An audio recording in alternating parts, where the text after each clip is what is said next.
오늘 하나님의 말씀은 땅끝까지 선교하는 성도라는 제목으로 하나님의 말씀 전하도록 하겠습니다. 하나님의 유일하신 뜻은 세상을 구원하는 것입니다. 하나님의 불타는 소원이 있다면 세계 복음화가 하나님의 불타는 소원입니다. 하나님의 뜨거운 관심이 있습니다. 하나님의 뜨거운 관심은 영혼 구원, 이것이 바로 하나님의 뜨거운 관심입니다. 다시 말하자면 하나님의 뜻, 그 다음에 하나님의 소원, 그리고 하나님의 관심은 오직 선교에 있습니다. 하나님은 아담과 하와가 범죄한 다음부터 선교를 시작하셨는데요. 범죄하고 숨어버린 아담을 하나님께서 찾아가셔서 아담아 어디 있느냐라고 이렇게 부르셨어요. 이 음성은 하나님께서 최초로 선교의 음성으로 아담에게 들려주신 음성이다라고 말을 할 수가 있겠습니다. 하나님의 뜻이 가장 잘 나타나 있는 성경 구절은 요한복음 3장 16절에서 17절 말씀입니다. 하나님이 세상을 이처럼 사랑하사 독생자를 주셨으니 이는 그를 믿는 자마다 멸망하지 않고 영생을 얻게 하려 하심이라. 하나님이 그 아들을 세상에 보내신 것은 세상을 심판하려 하심이 아니요 그로 말미암아 세상의 구원을 받게 하려 하심이라. 하나님은 세상을 사랑하셔서 그리고 저와 여러분들을 사랑하셔서 예수님을 선교사로 파송하셨습니다. 여러분 이것을 우리가 꼭 잊지 말아야 됩니다. 디모데전서 2장 4절에 보면 하나님의 소원이 잘 나타나 있는데 이렇게 말하고 있습니다. 하나님은 모든 사람이 구원을 받으며 진리를 아는 데에 이르기를 원하시느니라. 하나님은 이 땅의 모든 사람들이 구원받기를 원하세요. 그리고 예수님을 알기를 원하시는 것이 하나님 아버지의 뜻입니다. 또 그것뿐만 아니라 베드로후서 3장 9절에 보면 오직 주께서는 너희를 대하여 오래 참으사 아무도 멸망하지 아니하고 다 회개하기에 이르기를 원하시느니라. 이렇게 말씀하고 있습니다. 그러므로 하나님은 세계 모든 사람, 모든 인종, 그리고 모든 종족, 그리고 모든 민족이 다 회개하고 구원받기를 하나님께서는 원하신다는 겁니다. 예수님의 관심도 오직 선교였는데요. 예수님이 이 땅에 오신 이유가 누가복음 19장 10절에 이렇게 나옵니다. 인자에 온 것은 잃어버린 자를 찾아 구원하려 함이니라. 이렇게 얘기합니다. 예수님은요, 선교를 위해서 선교사로 이 땅에 오셨어요. 최초의 선교사가 누구냐? 예수님이십니다. 하늘 영광 보좌를 버리시고 이 낮고 천한 곳에 예수님이 인간의 몸을 입고 이 땅에 오셨어요. 왜 오셨냐? 우리를 구원하시려고 이 땅에 오셨다는 것입니다. 그러므로 여러분, 예수님이 제자들을 뽑으셨잖아요. 12제자를 뽑으셨습니다. 그 제자들을 뽑으셔서 3년 반 동안 그들과 동고동락하면서 제자 훈련을 하셨습니다. 예수님이 그들을 제자 훈련하신 이유도 무엇이냐면 그들로 하여금 선교하게 하기 위해서 예수님이 그들을 부르셨고 제자 훈련하게 하셨다는 겁니다. 여러분, 모든 목적이 예수님에게 있어서 모든 목적이 선교에 맞춰져 있다는 것을 성경은 우리에게 가르쳐주고 있습니다. 또 사복음서의 결론도 다 선교에 포커스가 맞춰져 있다는 거죠. 그래서 마태복음의 결론은 28장 19절에서 20절에 보면 이렇게 나옵니다. 그러므로 너희는 가서 모든 민족을 제자로 삼아 아버지와 아들과 성령의 이름으로 침례를 베풀고 내가 너희에게 분부한 모든 것을 가르쳐 지키게 하라. 모든 민족으로 제자를 삼으라. 이렇게 얘기했습니다. 이것은 제자들에게 얘기한 거죠. 제자들을 보내면서 너희가 가서 모든 민족으로 제자를 삼아라 라고 예수님께서 말씀한 겁니다. 그러니까 제자들을 선교사로 예수님께서 파송하신 거죠. 또 그것뿐만 아니라 마가복음의 결론도 선교입니다. 너희는 온 천하에 다니며 만민에게 복음을 전파하라. 이렇게 주님이 명령하셨어요. 또 누가복음의 결론도 마찬가지입니다. 24장 46절에서 48절에 보면 그리스도가 고난을 받고 제3일에 죽은 자 가운데서 살아날 것과 또 그의 이름으로 제사함을 받게 하는 회개가 예루살렘에서 시작하여 모든 족속에게 전파될 것이 기록되었으니 너희는 이 모든 일의 증인이라. 모든 족속에게 전파해야 된다라고 제자들에게 말한 것입니다. 그러니까 모든 족속을 향해서 선교해야 될 것을 예수님께서 말씀하신 거죠. 또 요한복음의 결론 역시 이렇게 나옵니다. 아버지께서 나를 보내신 것 같이 나도 너희를 보내노라. 이렇게 얘기합니다. 제자들을 선교사로 파송하는 그런 모습을 보게 됩니다.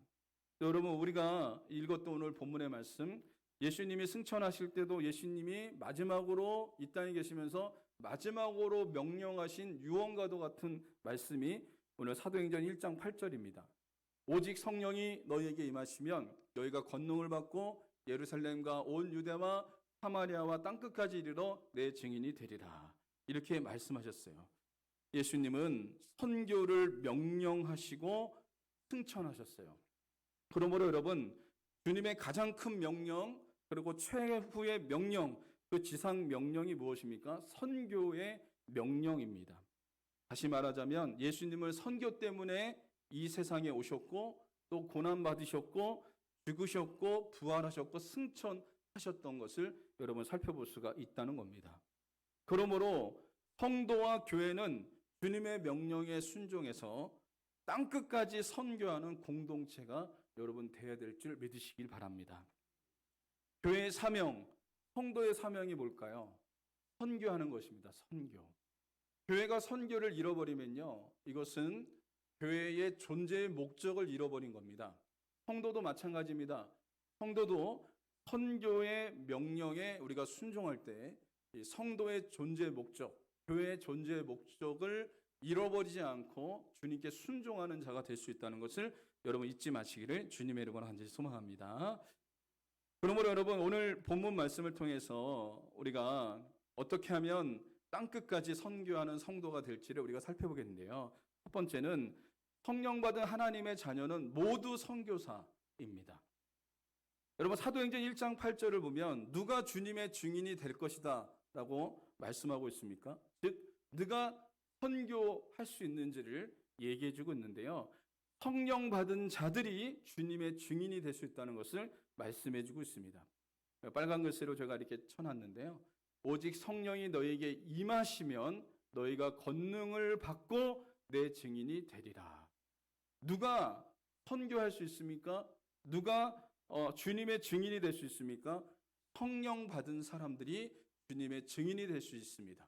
이 말은 다시 말하자면 어떻게 말할 수 있냐면, 누가 선교할 수 있냐?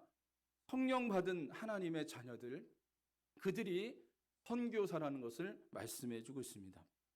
사도행전 1장 8절은 예수님께서 승천하시기 전에 예수님께서 제자들에게 말씀한 거예요. 그렇다면 제자들은 지금 이 1장 8절 말씀에 의하면 그들은 아직 성령 받지 못했습니다. 성령 받지 못한 상태에 있는 거예요. 이 말씀을 하시고 예수님께서 승천하셨어요. 제자들이 보는 데서 승천하시고, 제자들은 예수님이 승천하시고 난 다음에 그 예수님께서 말씀하신 이 사도행전 1장 8절의 약속의 말씀을 붙잡고 마가다락방에 모여서 성령 받기를 사모하면서 그들은 전혀 기도하기에 힘썼던 것을 여러분 보게 됩니다.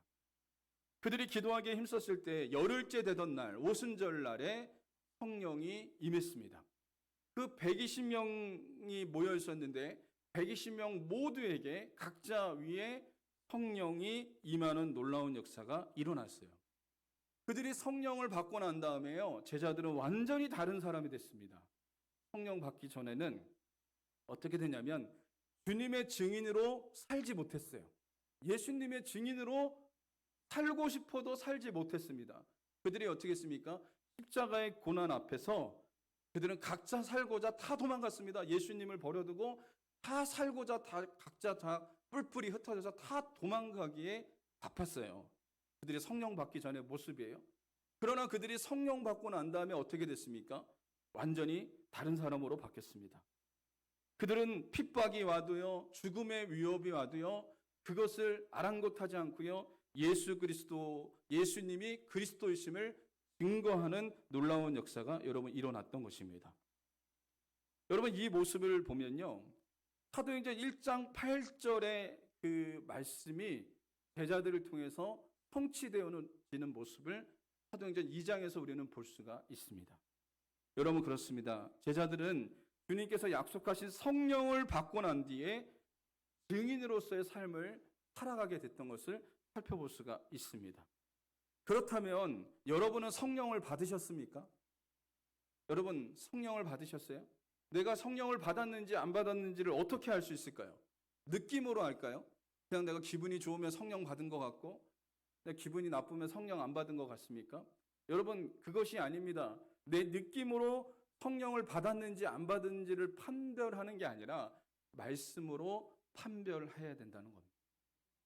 말씀이 정확한 거예요. 내 느낌으로는 불안정합니다. 여러분 하루에도 내 감정은요 수도 없이 바뀌지 않습니까? 기분이 좋았다가도 나쁘기도 하고 우울하기도 하고 기쁘기도 하고 막 그렇습니다. 그 기분의 상태에 따라서 내가 성령 받았는지 안 받았는지 이것이 결정이 되어진다면 우리는 불안정할 수밖에 없어요. 그러나 하나님의 약속의 말씀으로 우리가 살펴볼 때 내가 성령을 받았는지 안 받았는지를 알 수가 있습니다. 성령 받은 사람은 첫 번째 나타나는 증거가 있습니다. 여러분, 첫 번째 성령 받은 사람은 예수님을 구주로 고백하는 역사가 여러분 일어납니다.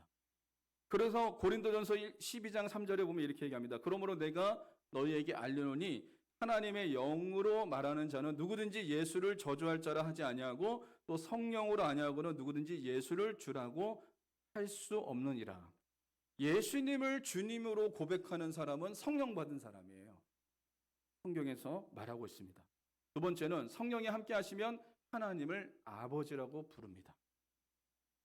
로마서 8장 15절에 보면 이렇게 나옵니다. 너희는 다시 무서워하는 종의 영을 받지 아니하고 양자의 영을 받았으므로 우리가 아빠 아버지라 부르짖느니라.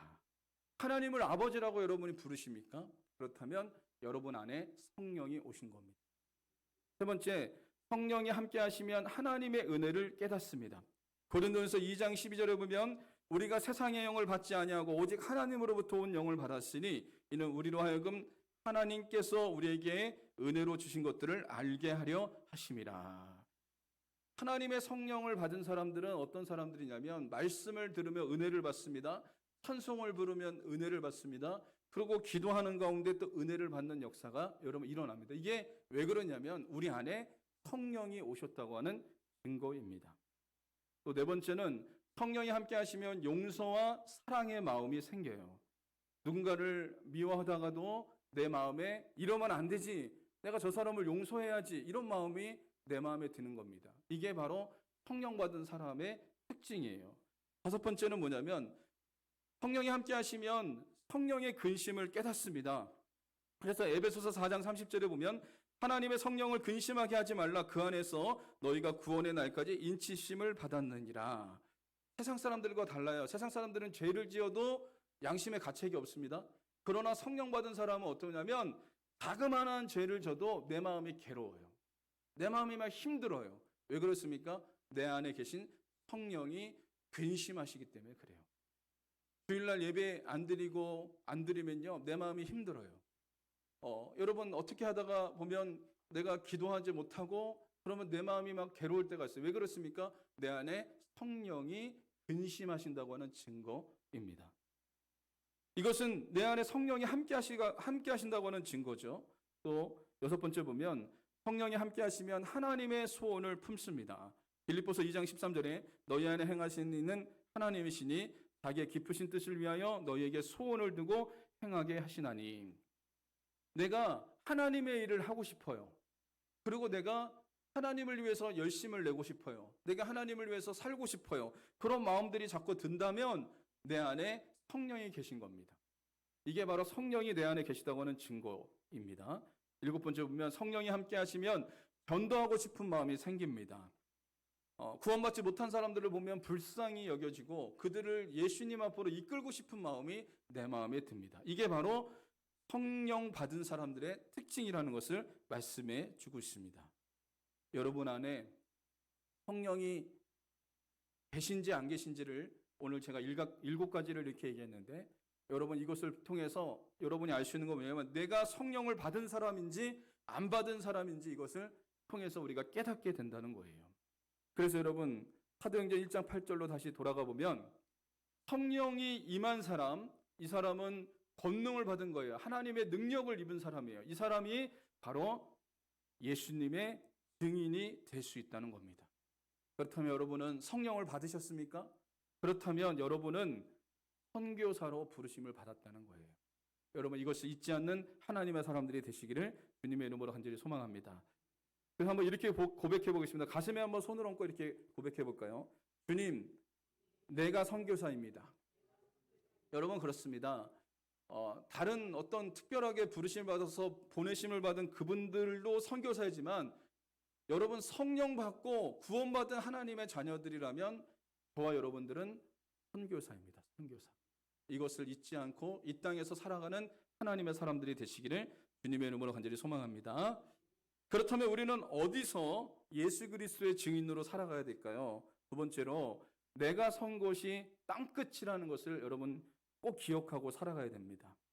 사도행전 1장 8절에 다시 한번 보면, 오직 성령이 너희에게 임하시면 너희가 권능을 받고 예루살렘과, 이렇게 시작합니다. 먼저요, 예루살렘부터 시작을 하고 있습니다. 땅끝으로 먼저 시작이 되는 게 아니라 여러분, 예루살렘부터 시작한다는 것을 우리가 주목해서 여러분 봐야 됩니다.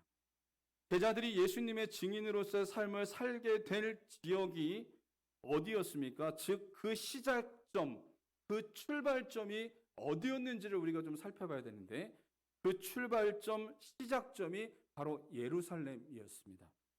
예수님께서 감람산에서 승천하시기 전에 제자들에게 이런 분부를 했어요. 사도행전 1장 4절에 보면 이렇게 얘기합니다. 사도와 함께 모이사 그들에게 분부하여 이르시되 예루살렘을 떠나지 말고 내게서 들은 바 아버지께서 약속하신 것을 기다리라. 예수님께서 뭐라고 말씀하셨죠? 예루살렘을 떠나지 말아라. 그리고 그곳에서 하나님께서 약속하신 성령 받기를 기다려라 라고 이렇게 얘기했었어요.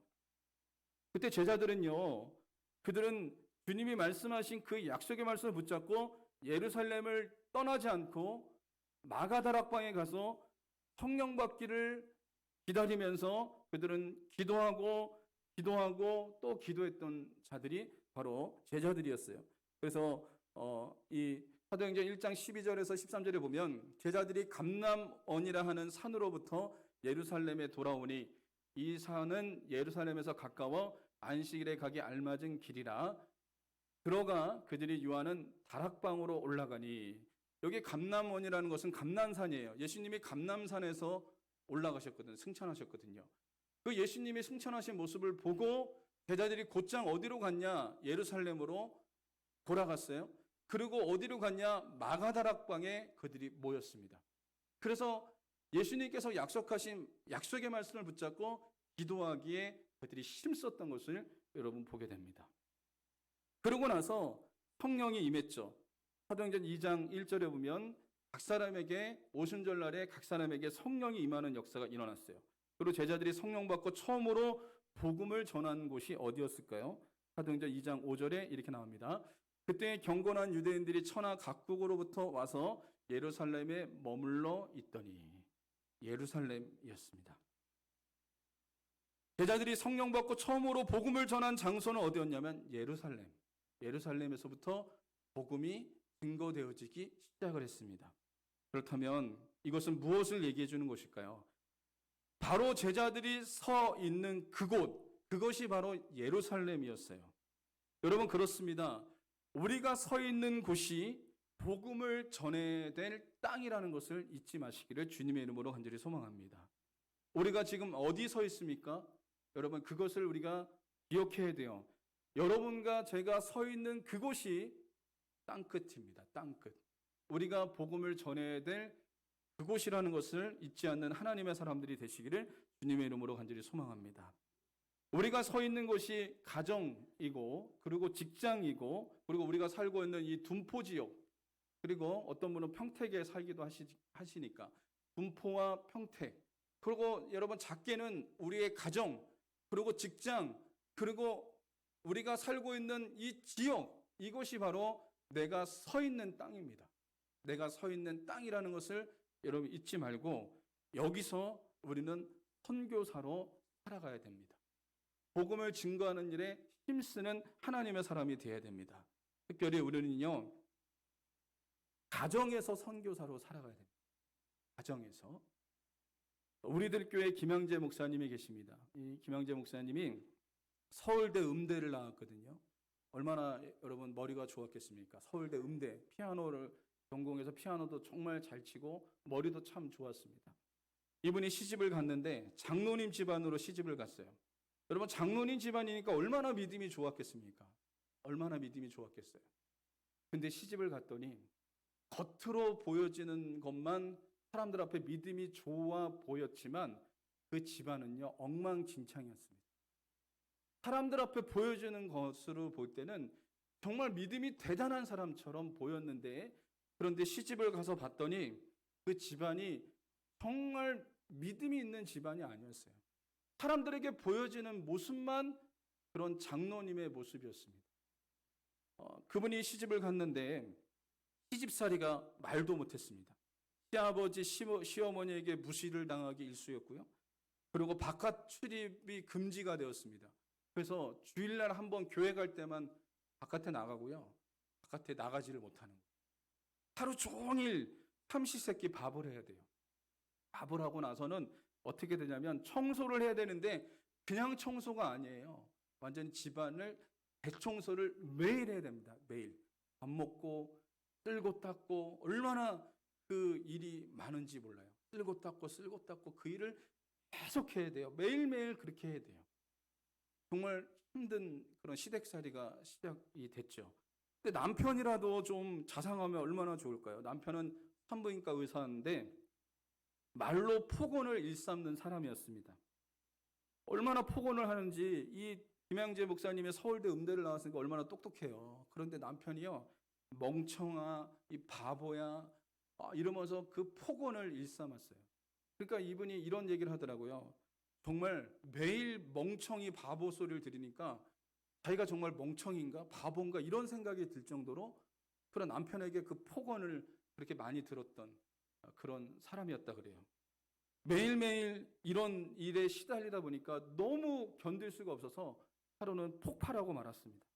집을 나갔습니다. 집을 나가서 보따리 싸서 집을 나가서 갈 곳이 없어서 간 곳이 기도원이었어요. 기도원에 가서 신세한탄을 하면서 이분이 기도하는데 하나님께서 눈을 열어주기 시작했습니다. 본인이 얼마나 큰 죄인이라는 것이 깨달아졌어요. 내가 큰 죄인이라는 것이 깨달아지고 성령 받는 역사가 일어났습니다. 그러고 나서 이분이 한 일이 이혼하지 않고 다시 그 집으로 다시 들어갔습니다. 다시 들어가서 시어머니를 정말 예수님의 마음으로 사랑했습니다.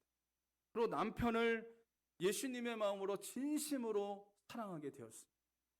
그때부터 예전에는 형식적으로 그들을 섬겼다면 이제는 예수님의 마음으로 시어머니, 시아버지를 섬기고 남편을 섬기는 역사가 일어났어요.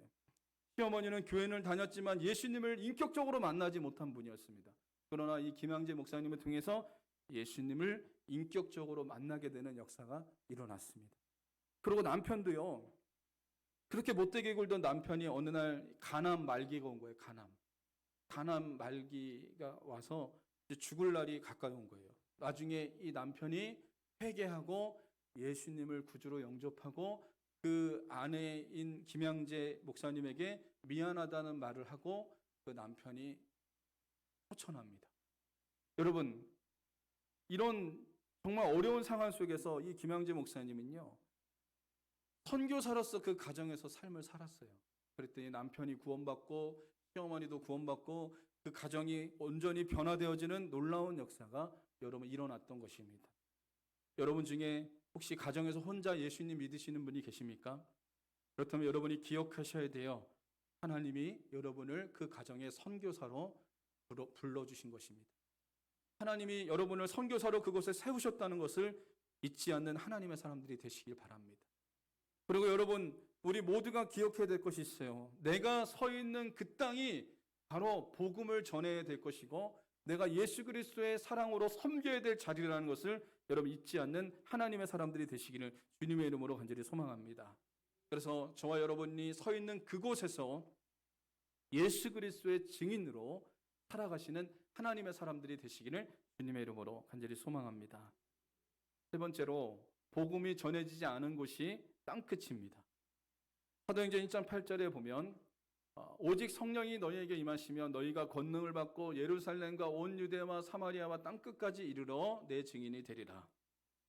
예루살렘과 온 유대와 사마리아 땅끝까지 이르러 이렇게 얘기하잖아요. 이것은 지역입니다. 지역. 예루살렘, 온 유대, 사마리아와 땅끝. 점점점 그 지역이 확산되어지는 거죠. 예루살렘에서 시작된 복음이 계속해서 온 유대와 사마리아와 땅끝까지 이렇게 점점점 이 복음이 확산되어지는 것을 보게 됩니다. 그래서 영국의 신학자 프레드릭 브루스는 이런 얘기를 했습니다. 사도행전 1장 8절의 지리적인 명칭들은 마치 본서의 목차와 같은 구실을 하는 것처럼 보인다라고 얘기를 했습니다. 이 사도행전 1장 8절에 나오는 예루살렘, 온 유대와 사마리아와 땅끝은요, 실제적으로 사도행전에서 보면요, 예루살렘에서 시작한 그 복음이 온 유대로 퍼지고요, 온 유대에서 멈춰져 있지 않고요, 사마리아까지 퍼지고요, 그 또 복음이 땅끝까지 퍼지는 역사가 이 사도행전 안에 기록되어져 있어요. 그래서 사도행전 1장부터 7장까지는 예루살렘에서 복음이 시작되는 모습을 그리고 있습니다.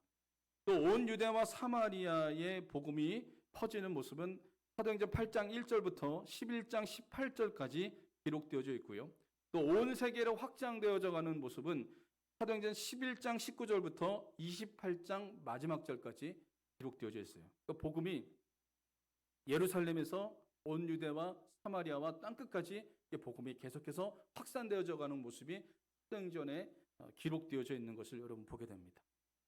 사도행전에서는 복음의 증거의 역사가 예루살렘을 시작해서 로마까지 퍼졌거든요. 로마까지. 사도 바울이 이제 죄수의 몸으로 로마까지 가지 않았습니까? 이 로마까지 복음이 확산되어지는 역사가 일어났어요.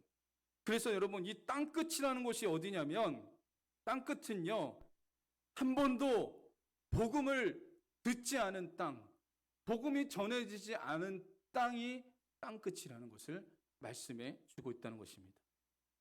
복음이 들어가지 않은 그 모든 땅, 그 땅이 바로 땅끝이라는 것을 말씀해 주고 있어요. 여러분, 하나님께서는 우리 가정만 예수 믿으면 된다, 우리 가정만 예수 믿으면 된다라고 생각하는 건 하나님이 기뻐하지 않습니다. 우리 교회만 부흥하면 된다라고 생각하는 건 하나님은 기뻐하지 않습니다. 여러분, 우리 가정에서, 우리 교회에서 더 확산돼서 그 선교의 지경이 넓어져야 됩니다. 더욱더 계속해서 넓어지는 하나님의 사람들이 되어야 됩니다. 마치 여러분 이 예루살렘에서 시작한 복음이 온 유대와 사마리아와 로마까지 이르렀듯이 우리의 복음의 지경, 선교의 지경이 계속해서 확산되어지는 역사가 여러분 있어야 될 줄 믿으시기 바랍니다. 우리의 선교의 지경이 가정에서 시작했다면 이제 둔포 지역을 여러분 복음화해야 되고요. 또 충남과 대한민국과 전 세계 열방까지 이 복음이 여러분 확산되어지는 역사가 여러분 일어나야 될 줄 믿으시기를 주님의 이름으로 간절히 소망합니다. 그래서 교회와 성도는요, 땅끝까지 선교하는 성도들이 여러분 되어야 된다는 것입니다. 겨울을 맞아서 우리 성서침례교회 여러 교회들이 지금 선교하고 있습니다. 대전 성서침례교회는 얼마 전에 이 청년들을 데리고, 학생 청년들을 데리고 필리핀에 가서 무언극을 하고 태권도를 하고 복음을 전하고 왔더라고요. 그래서 우리 교단 밴드에 이렇게 올라왔는데, 사진 여러 가지 올라왔는데 참 그 청년들, 학생들이 가서 거기서 준비한 그 무언극을 하고 태권도를 하면서 이 복음의 통로로 쓰임 받고 왔더라고요. 또 그것뿐만 아니라 이 네팔에 목사님들이 가서 네팔에 가서 한 20명 정도가 가신 것 같아요.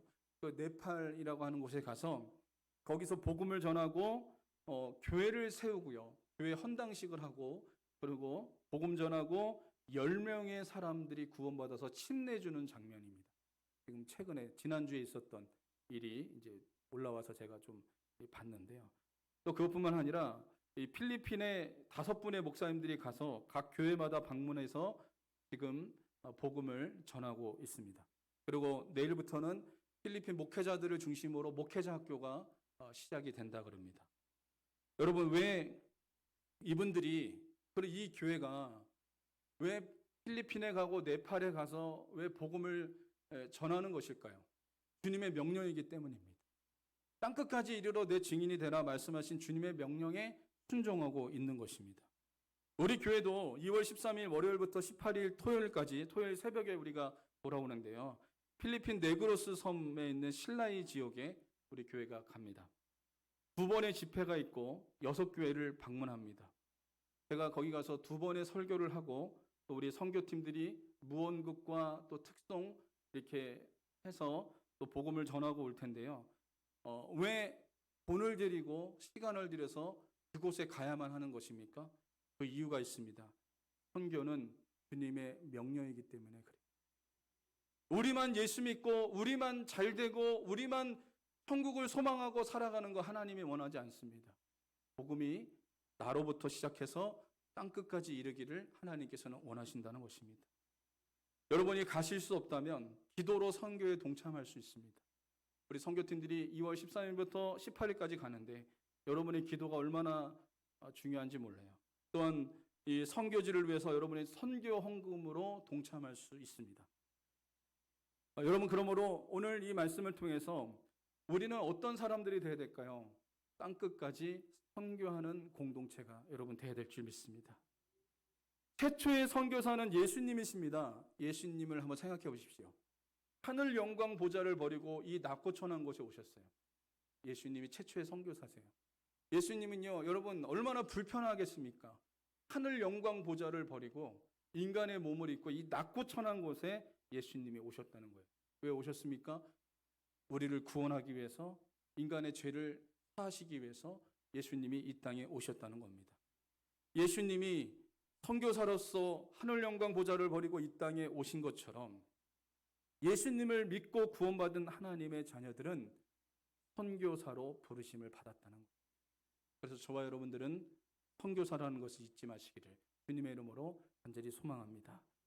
그러므로 내가 예수님의 제자로서 이 땅에 살기 위해서는 내가 선 곳이 땅끝이라는 것을 여러분 잊지 마세요.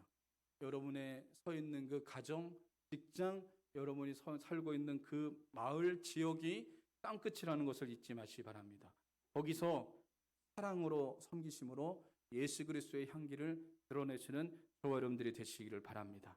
또 복음이 전해지지 않는 곳이 땅끝입니다. 그러므로 저와 여러분들이 오늘 하나님의 말씀을 듣고 이와 같이 결단하시기 바랍니다. 한번 따라해 보실까요? 주님, 내가 이 땅에서 선교사로 살겠습니다. 다시 한번 가슴에 손을 얹고 한번 고백해 보겠습니다. 주님, 내가 이 땅에서 선교사로 살겠습니다. 아멘.